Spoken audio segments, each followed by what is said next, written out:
I got mugged at knife point on a beach because I was stupid. I was very stupid. And basically, to get from this provincial capital where I could buy cool stuff, like I could get a couple Western things like cheese and stuff. So I'd go there once in a while. And if I walked along this beach, it was 3 kilometers back to my village. But if I waited for this pickup truck that would take people, it was like 21 kilometers along the sandy road, and I had to wait for the truck to fill up and shit. So I was stupid. I was like, I want to go home. So I'm walking along the beach, and this guy starts walking towards me when there's no one else around. And, like, I've been living in Mozambique for a while. Like, it's not the culture. You don't walk towards someone. You're kind of, like, doing your thing. Everyone's doing their thing. It's all chill. And I'm like, go away. Like, I don't know who you are. And when he gets, like, about as far away from me as you are from you, he pulls out a knife. And I'm like, fuck.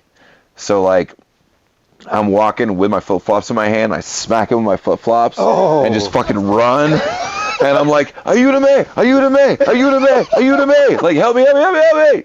And these 2 kids come out of the bushes, like 14-year-olds, and they both grab my legs and, like, flip me up. And I'm like, oh, fuck. So then these 2 kids are, like, trying to rip off my backpack. Knife guy catches up, cuts the strap. And I'm like, can I have my passport?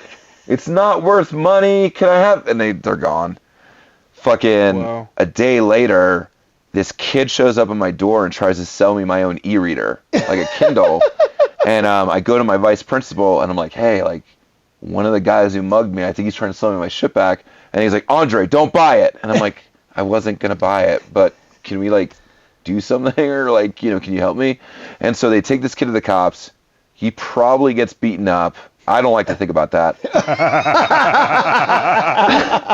But they find out who did it, and I testified as trial. Oh my God. Yeah. And so it's like 4 Mozambican judges with like huge fucking British like wigs on. Like, the whole thing's like in powdered Portuguese. wigs? Yeah, powdered wigs. Like the old school thing. Like with big ass powdered wigs, and they're asking me questions. I'm doing my best. The guy comes in and he's shorter than I remember, which is disappointing. And I testify, and they put him away for a couple of years. I come to find out that he had just gotten out of prison when he mugged me. He'd been harassing the neighborhood, and they were like, let's get the white guy to testify against him, because Andre will be gone, because he'd just gotten out of prison for killing his mom. Oh my God, bro! Yeah. And they were like, let's get Andre to testify against him. Yeah, he'll be gone by the time he gets out. Yeah. How much longer were you there after you testified? After that happened, about a year. And they were like, show up at your doorstep? I didn't know what the fuck was gonna happen. That was the closest I ever came to, like, I wasn't gonna go home, but like they almost moved my site. They almost were like, you can't live there anymore because, like, you know, that's dangerous and stuff. Yeah. And if they'd moved me, I might have thought about going home, but I wasn't gonna go home just because of that. I did have a lot of trouble sleeping, to be honest. Gosh, like, I would too, you know. Yeah. Dang. Petty crime was real. Especially finding out that he killed his mother. Like, Yeah. Oh my Jesus. God. Yeah. And Rent was due. Yeah. It was due. I gotta pee. You shouldn't have burnt my eggs, you know what I mean? Yeah. I got in the back of a pickup truck, which is always like the best ride because it's fun. And I just remember like the wind whipping through my hair with like this clear ass night because the moon was full, and like I was getting back home, and like it had been a good trip, and I was like, this is fucking amazing, you know. And I also have really good like memories of my host family was really good to me, because like you get there, and I was with 67 other Americans, and they just dump us into this mountain village, and then everyone lives with the host family for like 9 weeks. Oh damn. And they didn't speak English. I barely spoke Portuguese. But one of the requirements is they have to give you a room with a door with a lock on it. And so when I got into my room, it was my host siblings' room, and they had moved into their parents' room because like they got a lot of money for putting up a Peace Corps volunteer. Like it's the amount of money that could like change their lives, you know. And so they all moved into one room for like 9 weeks while I lived in the other room. And in the other room, I kind of set up my stuff, and there's just some stuff on the walls, some weird stuff. And in my neighborhood, there was no bathroom in my house. Like, we all had, like, a communal latrine and stuff. And it had this thing on it, which we called a chimney, but it was just, like, a rectangle of bricks with a hole in the middle where you could, like, if you didn't want to, like, you know, squat over the hole, you could squat over the chimney. I get back to my room, And my host mother is cleaning my room, and she's like, points at this like cardboard cutout square where it was like cardboard rectangle but nothing in the middle, and she was like, do you like this? And I thought it was like a picture frame or something. Uh-huh. And I was like, my Portuguese was so bad. I was like, I like everything. I like everything you've given me. Like, thank you. I like it. Thank you. Thank you for this, you know? And she was like, have you used it? And I was like, what do you mean? And she grabs the rectangle off the wall. Fuck. Oh, I got spilled on. She grabs the rectangle off the wall. She puts it down on a chair, and she sits on it.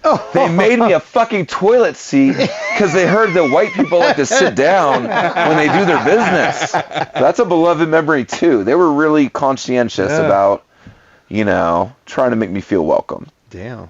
I'm sure that goes a long way, trying to make you feel comfortable. Yeah. And I took a Sharpie, and I wrote butt on one side and chimney on the other side.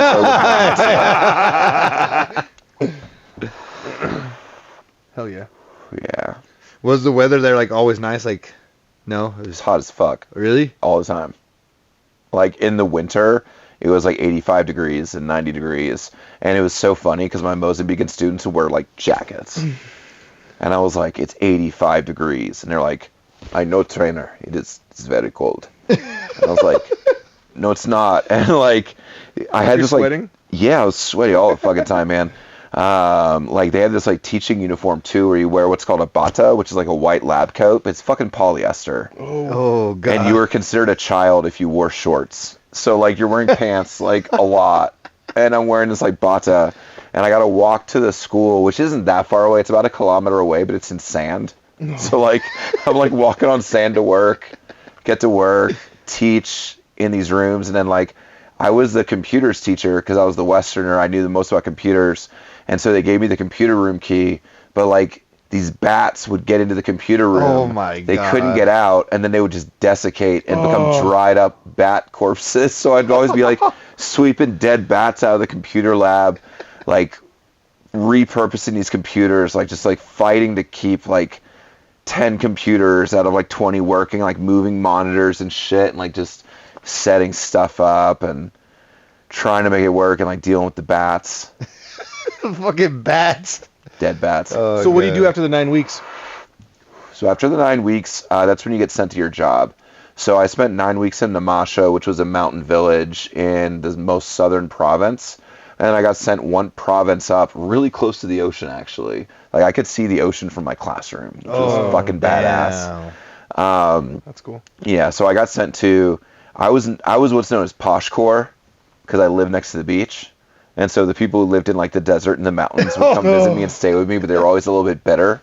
And I was like, I'm putting you up. Like I bought you squid. Like, come on, man. Squid. Yeah. Oh, the seafood was badass. Oh, dude, I love seafood. Oh gosh. Oh yeah, and this these fishermen would come to my back porch, you know, and be like, you want some squid today? I'd be like, yeah, I do. It's good. And then like my friends, like besides my colleagues who were nice to me and who did speak some English, like my friends were mostly kids because my Portuguese was bad.